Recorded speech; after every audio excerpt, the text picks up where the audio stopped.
Assalamualaikum warahmatullahi wabarakatuh. Hari ini saya akan membahas koneksi antar materi modul 1.4 tentang budaya positif.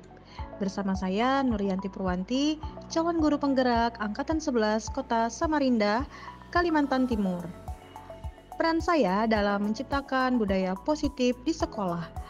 Jadi, seorang guru yang baik harus memiliki kemampuan dalam mewujudkan budaya positif di sekolah. Budaya positif tersebut dapat dijalankan dengan menerapkan konsep-konsep inti seperti disiplin positif, memahami motivasi perilaku manusia yang berkaitan dengan hukuman dan penghargaan, posisi kontrol seorang guru, membuat keyakinan sekolah atau kelas, dan penerapan segitiga restitusi dalam menyelesaikan masalah. Jadi, disiplin positif yaitu cara penerapan disiplin yang mengajarkan anak bertanggung jawab dan menumbuhkan kesadaran diri berdasarkan nilai-nilai kebajikan. Jadi, lebih ke arah disiplin diri yang dapat mengontrol diri dalam melakukan segala tindakan dan membuat murid makin memahami dan menyadari berdasarkan motivasi internal, bukan akibat paksaan, ujian, atau hukuman. Dalam penerapan disiplin positif, ada saja motivasi perilaku manusia dalam melakukan sebuah tindakan, yaitu yang pertama, motivasi eksternal. Seseorang melakukan sesuatu untuk menghindari ketidaknyamanan atau hukuman, yang kedua untuk mendapatkan imbalan atau penghargaan dari orang lain. Sedangkan motivasi internal yaitu untuk menjadi orang yang mereka inginkan, menghargai diri sendiri dengan nilai-nilai yang mereka percaya. Kita bahas tentang motivasi internal. Motivasi internal yaitu seseorang melakukan sesuatu untuk menjadi orang yang mereka inginkan dan menghargai diri sendiri dengan nilai-nilai yang mereka percaya. Jadi untuk menangani kasus siswa dengan motivasi internal, kita harus menghindari hukuman dan pemberian penghargaan yang berlebihan agar meminimalisir motivasi eksternal dalam diri murid. Selanjutnya, posisi kontrol seorang guru. Ada 5, yaitu yang pertama sebagai penghukum, yang kedua sebagai teman, yang ketiga membuat merasa bersalah, yang keempat sebagai pemantau, dan yang kelima sebagai manajer. Posisi kontrol seorang guru yang paling tepat yaitu sebagai manajer. Jadi guru berbuat sesuatu bersama murid, mempersilahkan murid mempertanggungjawabkan perilakunya, dan mendukung murid agar dapat menemukan solusi atas permasalahannya sendiri. Yang kedua, posisi manajer mengacu pada restitusi yang dapat menjadikan murid sebagai manajer bagi dirinya sendiri, sehingga tercipta identitas positif atau berhasil pada murid. Selanjutnya, keyakinan sekolah atau kelas. Guru berperan dalam mewujudkan terbentuknya keyakinan sekolah atau kelas dengan adanya kesepakatan antara guru dan murid. Keyakinan sekolah atau kelas berupa pernyataan universal yang mudah diingat, dipahami, dan harus diterapkan dalam lingkungan sekolah. Penerapan segitiga restitusi dalam menyelesaikan masalah. Guru yang berperan sebagai manajer menggunakan segitiga restitusi dalam menyelesaikan masalah melalui 3 tahap. Yang pertama, menstabilkan identitas. Yang kedua, validasi tindakan yang salah. Yang ketiga, menanyakan keyakinan. Tujuannya yaitu untuk menghasilkan murid yang mandiri dan bertanggung jawab.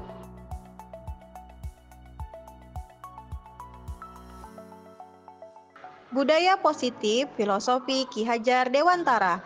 Dengan menjalankan budaya positif di sekolah, maka akan mempermudah dalam tercapainya tujuan pendidikan nasional sesuai dengan filosofi Ki Hajar Dewantara, yaitu pendidikan yang berpihak pada murid dan bersifat menuntun tumbuh atau hidupnya kekuatan kodrat yang ada pada murid. Nilai dan peran guru penggerak. Budaya positif dapat terwujud jika seorang guru memiliki 5 nilai guru penggerak, diantaranya berpihak pada murid, mandiri, reflektif, kolaboratif, dan inovatif. Budaya positif dapat terwujud dengan mendorong kolaborasi antara semua warga sekolah dengan adanya keyakinan sekolah yang harus disepakati dan dijalankan bersama. Visi guru penggerak. Salah satu perubahan yang diinginkan sesuai dengan visi guru penggerak adalah terbentuknya budaya positif agar terwujud sekolah yang nyaman, aman, dan berpihak pada murid. Untuk mewujudkan visi guru penggerak secara sistematis dibantu dengan pembuatan prakarsa perubahan dengan metode Bagja sesuai dengan filosofi Ki Hajar Dewantara dan profil pelajar Pancasila.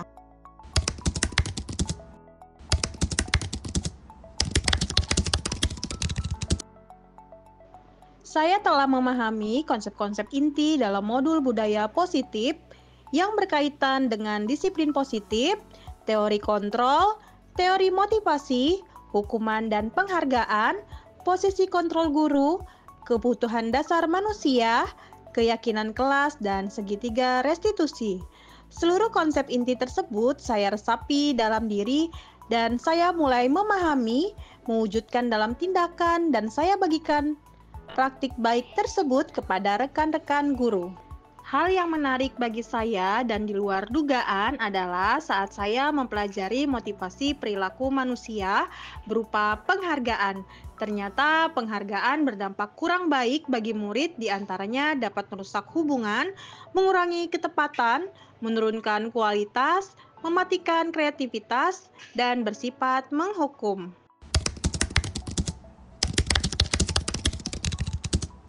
Perubahan yang terjadi adalah saya menyadari posisi kontrol yang biasa saya lakukan adalah sebagai penghukum dan pemantau. Seharusnya dalam menangani masalah siswa, saya menggunakan posisi kontrol sebagai manajer dan menggunakan segitiga restitusi.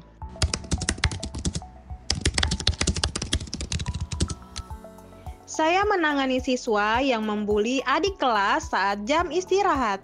Saya menggunakan langkah-langkah dalam segitiga restitusi, yaitu menstabilkan identitas, validasi tindakan yang salah, dan menanyakan keyakinan.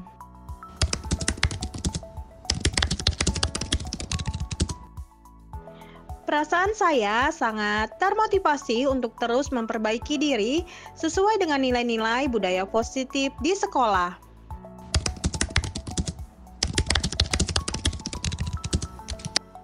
Hal yang sudah baik menurut saya adalah sudah mulai munculnya motivasi internal pada murid untuk melaksanakan budaya positif sesuai dengan nilai-nilai kebajikan yang diyakini. Yang harus diperbaiki adalah posisi kontrol dalam menangani masalah siswa, yaitu menggunakan posisi kontrol manajer.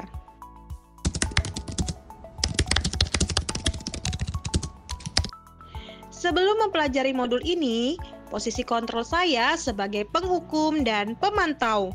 Perasaan saya saat itu, saya selalu diliputi perasaan bersalah karena harus memberi hukuman atau konsekuensi jika siswa berbuat kesalahan. Setelah saya mempelajari modul ini, saya mulai menerapkan posisi manajer dalam menyelesaikan masalah. Perasaan saya menjadi tenang dan saya mulai menyadari pentingnya komunikasi yang efektif untuk menumbuhkan rasa tanggung jawab pada diri siswa saya.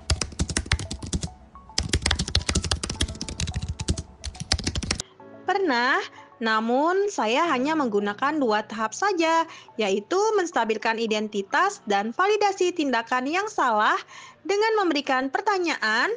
Setiap orang pasti pernah berbuat salah. Tidak ada manusia yang sempurna, semua pasti punya kesalahan. Kemudian pada validasi tindakan yang salah, saya pernah membuat pertanyaan, kamu pasti punya alasan mengapa melakukan semua ini.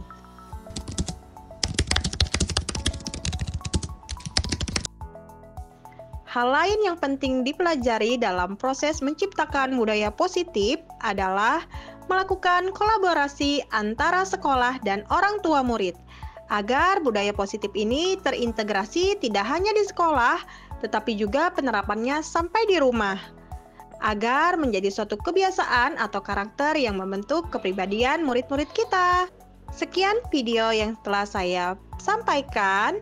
Kurang lebihnya mohon maaf, semoga bermanfaat. Terima kasih. Wassalamualaikum warahmatullahi wabarakatuh.